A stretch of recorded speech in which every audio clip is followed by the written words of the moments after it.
Ciao, benvenuto in un nuovo video. Oggi mi trovo in un hotel del Guatemala, ecco perché vedi questo background e parliamo di nervo vago infiammato. Se mi conosci da diverso tempo, sai che parlo di problematiche che sono di natura nociplastica cronica, ovvero di disturbi che tendono a non passare nonostante le cure convenzionali mediche. Il nervo vago è uno dei topic che è molto discusso negli ultimi anni. Volevo farti capire di che cosa si tratta, perché diventa infiammato, come fare a capire se è veramente il nervo vago che è infiammato piuttosto che invece tutto il sistema, quali quindi sono i sintomi associati. Se soffri di dolori persistenti come la cervicalgia, fibromialgia, problematiche di affaticamento, dolori diffusi che tendono a non passare nonostante la fisioterapia e altre cure mediche, guarda questo video perché potrebbe darti una grande mano a capire come agire da oggi in poi. Se non mi conosci, io sono Alessio Veneziano, fisioterapista, mind body therapist. Ho fondato un programma che si chiama Neurobalance, un programma terapeutico che si può fare interamente online, che sta aiutando e ha aiutato diverse centinaia di persone in tutta Italia, in tutto il mondo. È un metodo innovativo che quindi ti aiuta a calmare la mente per guarire il corpo. Una delle particolari condizioni che mi stanno molto a cuore è la cervicalgia. Io ho sofferto di cervicalgia da diversi anni, fin quando non ho capito che era di natura, diciamo, di un sistema nervoso ipersensibile collegato a un mio sistema emotivo alterato, prendendo in considerazione quindi questo fattore psicologico, sono riuscito a guarire completamente dalla cervicalgia. Andiamo direttamente quindi al topic di oggi, nervo vago infiammato. Come fai a capire se il tuo nervo vago è infiammato? Non c'è una diagnosi precisa, un protocollo preciso che si può dare per capire se il tuo nervo vago è infiammato. Possiamo capire quali sono i tuoi sintomi e capire quindi attraverso la tua storia medica, psicologica, cosa avviene nel tuo corpo. Ovviamente il nervo vago, prima di tutto, bisogna capire che è un nervo che va dal cervello, dai nervi craniali e scende lungo tutto il corpo in diversi organi. Molti degli organi che noi abbiamo nel nostro corpo, polmoni, cuore, intestino, parte genitale, sono collegati a questo nervo vago. In realtà sono due, ce n'è uno posteriore e uno anteriore, ma non complichiamoci troppo la vita. Questo nervo vago amministra il sistema parasimpatico, il sistema nervoso parasimpatico, ovvero quel sistema nervoso che si attiva durante i momenti di relax o i momenti in cui siamo totalmente rilassati. Sono momenti di recharge, di ricarico, dove il sistema nervoso quindi prende e usa questa energia per ritornare alla normale funzione del corpo. Si chiama omeostasi, ovvero un bilanciamento del corpo. Non siamo mai totalmente bilanciati, non siamo mai veramente in un momento di quiete totale durante la giornata. Ci sono dei momenti in cui siamo in un sistema nervoso simpatico, ovvero quello che reagisce a una situazione. Esempio, bisogna fare dello sport. Nel momento in cui fai dello sport, sei in una situazione simpatica, ovvero di stress, se vogliamo, ma uno stress benefico, uno stress benigno. Ci sono situazioni in cui invece, causate dallo stress piuttosto che da eventi di vita o piuttosto che da infortuni, il sistema nervoso va in modalità eh, simpatica più che parasimpatica. In altre parole, il sistema nervoso va e si switcha verso più la parte di stress. Questo non è più uno stress benefico perché sappiamo che lo stress benefico, ovvero quello magari dato da lo sport, è delimitato in poco tempo, in pochi giorni se vogliamo, o in poche ore. Quando lo stress viene alimentato continuamente, il nostro sistema può abituarsi a questa reazione e quindi va a sbilanciare tutta una serie di cose. Esempio, ovviamente, gli ormoni, va a sbilanciare il sonno, va a sbilanciare l'energia che ci serve durante la giornata, non ci sentiamo concentrati. Insomma, i sintomi sono differenti e guardando i sintomi capiamo se il tuo sistema nervoso è sbilanciato e in particolare quindi sappiamo che il sistema, il nervo vago è infiammato o microinfiammato. Cosa bisogna fare in questi casi? Capire principalmente se la tua problematica è data da un sistema nervoso ipersensibile, quindi non da problematiche strutturali, questo lo si può fare attraverso le diagnosi mediche, esempio, soffriamo di cervicalgia, andiamo a capire se questi sintomi sono legati potenzialmente a un qualcosa di non strutturale. Quindi si fanno, è vero, si fanno delle diagnosi magari sulla parte della cervicale, capire se ci sono delle problematiche strutturali, ma nella maggior parte delle volte questo non c'è, non avviene, non ci sono delle problematiche strutturali nella parte delle ossa, anche se molte delle persone hanno delle diagnosi di artrosi o discopatie o quant'altro. Queste sappiamo in base non solo ai sintomi del paziente, ma alla totalità delle statistiche che abbiamo oggi mediche, che la maggior parte delle problematiche strutturali sono di natura di invecchiamento, sono processi di invecchiamento naturali. Esempio delle rughe che abbiamo nel corpo, oppure dei capelli bianchi, sono normali processi di invecchiamento che non causano normalmente dolore, anche le ernie, anche le discopatie. Ovviamente in casi di infortunio o traumi come quelli magari di un incidente stradale, lì ci potrebbero essere degli schiacciamenti o delle fratture. A quel punto bisogna veramente prendere una direzione dove potrebbero esserci anche delle chirurgie da fare. Ma normalmente questo non avviene. Quindi nella totalità delle persone diciamo che un 80% soffre di dolori nociplastici o di sintomi nociplastici, ovvero di natura di un sistema nervoso ipersensibile, ok? Qua ho preso degli appunti per dirti, insomma, tutto quello che ti serve senza dimenticare nulla. Ti ho detto che lo stress è una delle cose che va a influenzare molto nel problematiche di nervo vago infiammato.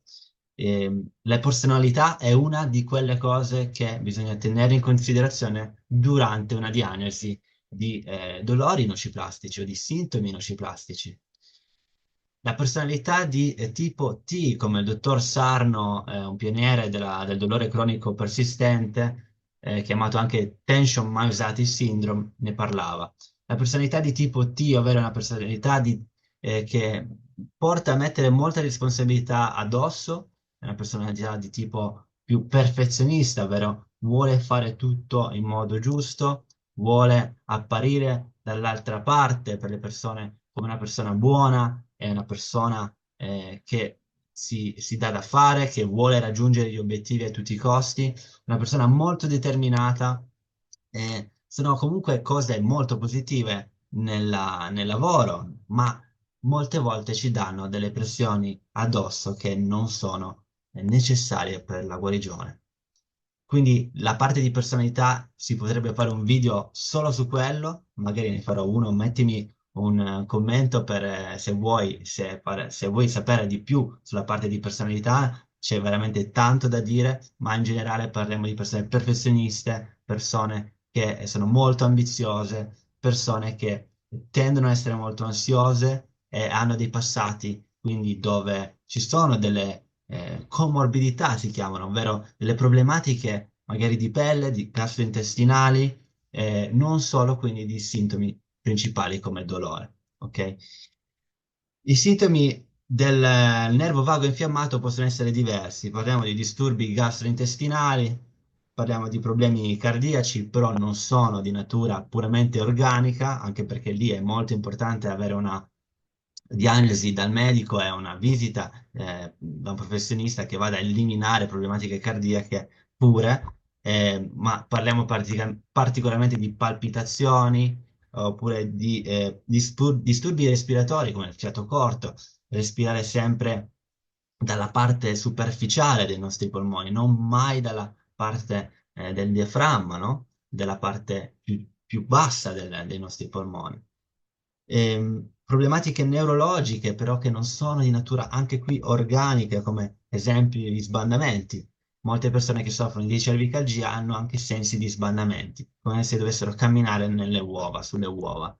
E queste sono problematiche non organiche, fisiche, di schiacciamento, o di problematiche strutturali del sistema nervoso, ma di microinfiammazioni, di ipersensibilità di questa zona del collo che reagisce molto, molto male allo stress, che quindi vanno a contrarsi diciamo, questi tessuti muscolari tendineo o nervosi e creano quindi questi sintomi pseudo-neurologici.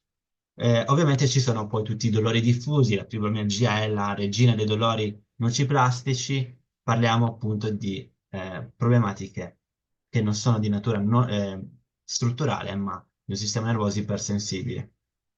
Gli acufeni, quindi questo ronzio alle orecchie che sentiamo per diverso tempo, magari in certi periodi no, ma in certi periodi sì, magari guardi quasi quelli più stressanti. La sindrome di affaticamento cronico è una di quelle, ti avevo detto all'inizio, il nostro sistema nervoso prende molta energia nei momenti di stress e lo usa per le sue funzioni interne. Quindi il fatto di non avere forza o sentirsi sempre stanco è perché da qualche parte questa energia va a esprimersi.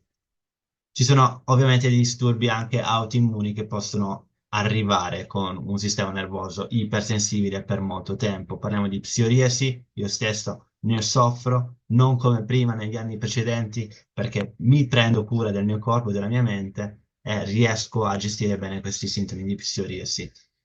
E ora arriviamo a dirti cosa faccio io per, insomma, curare il mio corpo e la mia mente, quindi curare i miei sintomi nociplastici come cervicalgia o psoriasi, per esempio, nel mio caso, è quello che uso anche per i miei pazienti o clienti. L'approccio è quello mind body, sono rimedi quindi naturali al 100%, dove non servono farmaci, non servono terapie strumentali o manuali. Perché non servono? Perché sappiamo che non ci sono problematiche organiche nel corpo. Quando sappiamo che non ci sono problematiche organiche, ma c'è solo un sistema nervoso iperattivo, un po' come aver messo la manopola della radio sul volume alto, noi dobbiamo semplicemente abbassare quella manopola e dirgli alla mente che è tutto ok. Come lo facciamo? Attraverso quindi un metodo strutturato che si chiama Neurobalance. È un metodo che ho creato dopo anni di lavoro, di studi, di test, non solo su di me, ma sui pazienti. Ehm, è un metodo innovativo che arriva quindi dalla medicina, ovviamente sia convenzionale che quella alternativa. Si mettono insieme queste due cose, questi strumenti aiutano a calmare la mente, calmare lo stress, capire inizialmente che la tua problematica non è di natura organica, ovviamente serve una diagnosi chiara, non si può semplicemente indovinare. Guarda nei link in descrizione perché lì trovi un test in particolare che ti dà un'idea se ti trovi in una tipologia curabile con Neurobalance piuttosto che una tipologia magari neuropatica dove serve un approccio magari misto con sia magari Neurobalance e un percorso farmacologico. Non è sempre così, nella maggior parte dei casi va bene anche solo il percorso naturale, ma non è per tutti. Quindi l'approccio è meditativo, l'approccio educativo, l'approccio di movimento fisico. Normalmente si deve ritornare all'attività fisica che abbiamo messo da parte per paura, che la paura è il centro veramente che alimenta tutto, lo stress, la paura, l'ansia, quello che aumenta questo volume che ti dicevo della radio.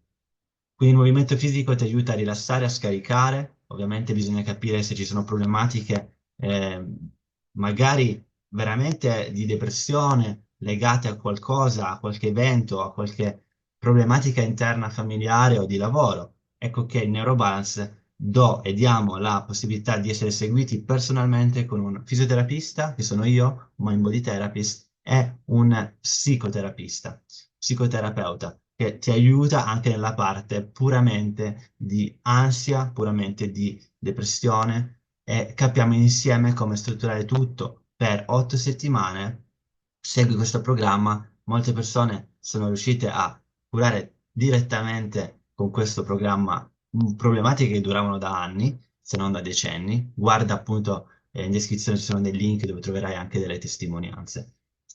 Spero che questo video ti ha dato un po' di informazioni sul nervo vago, non è nulla di cui preoccuparsi, puoi veramente fare molto per il tuo corpo, dobbiamo però iniziare a educarci, a iniziare a leggere. Nel mio sito web trovi un sacco di programmi, di blog post, di materiale gratuito che puoi iniziare a leggere, oppure direttamente puoi seguire una delle mie consultazioni gratuite dove capiamo se tu sei perfetto o se tu sei perfetta per questo percorso terapeutico. Non è per tutti, ma per la maggior parte delle persone che soffrono di dolori cronici persistenti. E a quel punto, se vuoi essere seguito da noi, siamo contenti di aiutarti o semplicemente avere un consulto gratuito e capire come puoi iniziare da solo a guarire da queste problematiche croniche persistenti. Ricordo prima di finire questo video che parliamo di dolori nociplastici e non di dolori neuropatici. Ti lascio il link in descrizione o comunque ti lascio qui un video da vedere perché la differenza è netta. Non facciamo confusione perché c'è stata fino ad oggi molta confusione e molte persone non riescono a ritornare a stare bene perché pensano che il loro corpo è danneggiato, perché pensano che il loro sistema è danneggiato e ci devono convivere per tutta la vita. Questo non è vero per la maggior parte delle persone. Ci sono persone che hanno problematiche strutturali e devono essere seguite con un percorso medico convenzionale, altre, tante altre, diciamo la maggior parte, possono essere seguite con un percorso olistico, 360 gradi, mind-body. A quel punto ritornare alle attività che amano, senza farmaci, senza terapie manuali o strumentali. Io sono Alessio Veneziano e ci vediamo nel prossimo video. Ciao!